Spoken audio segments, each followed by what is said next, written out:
नमस्कार। देश और दुनिया की तमाम फटाफट खबरों में आपका स्वागत है। खबरों के लिए आपसे निवेदन की यदि आपने हमारे चैनल को सब्सक्राइब नहीं किया तो कृपया करके देश और दुनिया की तमाम फटाफट खबरों के लिए आपके अपने चैनल को सब्सक्राइब कर लें। आप सब्सक्राइब करते हैं तो हमें हिम्मत होती है सही और सच्ची खबरें आप तक पहुंचाने की।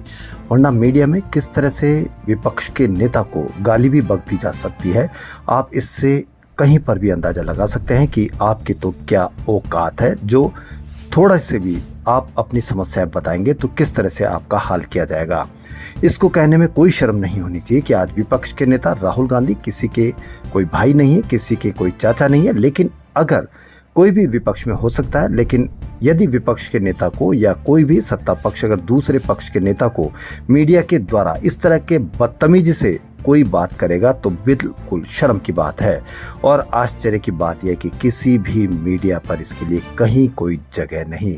जी हाँ, मीडिया पर डीडी न्यूज़ के एक एंकर ने राहुल गांधी के लिए इतने अपशब्द कहे कि आप सुन भी नहीं सकते। और समय सबका एक सा नहीं रहता है। तो कांग्रेस नेता पवन खेड़ा को लेकर चल रही सियासत के बीच अब लोकसभा में विपक्ष के नेता और कांग्रेस सांसद राहुल गांधी का बड़ा बयान सामने आया। उन्होंने आज कहा कि कांग्रेस पवन खेड़ा के साथ खड़ी और किसी भी तरह के दबाव या डर से पीछे नहीं हटेगी। यह बयान उस समय आया जब असम सरकार ने सुप्रीम कोर्ट में याचिका दायर कर पवन खेड़ा को मिली ट्रांजिट अग्रिम जमानत को चुनौती दी है।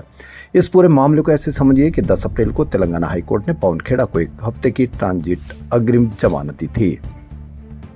ईरान ने अमेरिका को चेतावनी दी कि अगर होर्मुज स्ट्रेट और उसके बंदरगाहों को निशाना बनाया गया तो फारस की खाड़ी और ओमान सागर में कोई भी पोर्ट सुरक्षित नहीं रहेगा।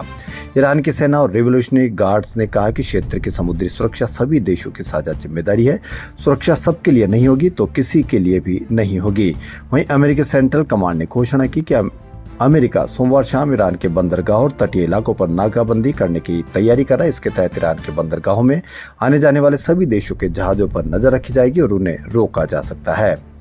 नोएडा में फैक्ट्री कर्मचारियों का जवाब दे गया उनका संयम। जी हाँ, नोएडा में सोमवार को फैक्ट्री कर्मचारियों ने हिंसक प्रदर्शन किया। 9 अप्रैल से सैलरी बढ़ाने की मांग को लेकर आंदोलन कर रहे सैकड़ों कर्मचारी हाथ में डंडे लाठी लेकर सड़कों पर उतर आए। कर्मचारियों ने अलग अलग इलाकों में 50 से ज्यादा फैक्ट्रियों में पथराव तोड़फोड़ की। 150 से ज्यादा गाड़ियों में तोड़फोड़ और 50 से ज्यादा गाड़ियां फूंक दी। पुलिस की गाड़ियां भी पलट कर हालात बिगड़े तो कई थानों की फोर्स मौके पर पहुंची। कर्मचारियों ने पथराव कर दिया, फिर पुलिस ने आंसू गैस के गोले छोड़े। कहीं पर भी कोई बड़ी खबर नहीं, कहीं पर भी उन कर्मचारियों के बयान नहीं, फैक्ट्री कर्मचारियों के कोई बयान नहीं कि उन्होंने ऐसा क्यों किया। सिंगर आशा भोसले का राज के सम्मान के साथ शिवाजी पार्क शमशान घाट पर अंतिम संस्कार हुआ। उन्होंने महाराष्ट्र पुलिस ने गार्ड ऑफ ऑनर दिया। बॉलीवुड सिंगर्स ने उनका गाना अभी न जाओ छोड़कर गाकर विदाई दी।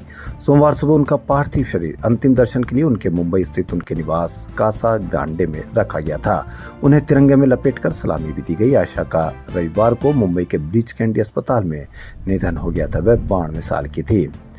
अरविंद केजरीवाल ने आज हाईकोर्ट जस्टिस स्वर्णकांता शर्मा से दिल्ली शराब घोटाले केस में हटने की फिर मांग की। उन्होंने कोर्ट में 1.5 घंटे दलीलें रखी। उन्होंने कहा कि मुझे पहले से ही दोषी माना जा रहा है। जस्टिस शर्मा के आदेशों में एक पैटर्न दिखता है जिसमें ईडी और सीबीआई के हर तर्क को स्वीकार किया जाता है। केजरीवाल ने कहा कि जस्टिस शर्मा राष्ट्रीय स्वयंसेवक संघ से जुड़े अखिल भारतीय अधिवक्ता परिषद के कार्यक्रम में 4 बार शामिल हो चुके हैं। इसके साथ ही दिल्ली के पूर्व सीएम ने जस्टिस शर्मा को हटाने की कुल 10 वजह बताई। सुप्रीम कोर्ट ने पश्चिम बंगाल विधानसभा चुनाव में उन वोटरों को मतदान करने की इजाजत देने से इनकार कर दिया जिनके नाम स्पेशल इंटेंसिव रिवीजन यानी एसआईआर के दौरान काट दिए गए हैं। ऐसे वोटरों के मामले अपीलीट ट्रिब्यूनलों के पास लंबित है। चीफ जस्टिस की बेंच ने कहा कि अगर हम ऐसे वोटरों को वोट डालने की इजाजत देंगे तो उन लोगों के वोटिंग अधिकार छीने होंगे जिनके नाम एसआई लिस्ट में शामिल है।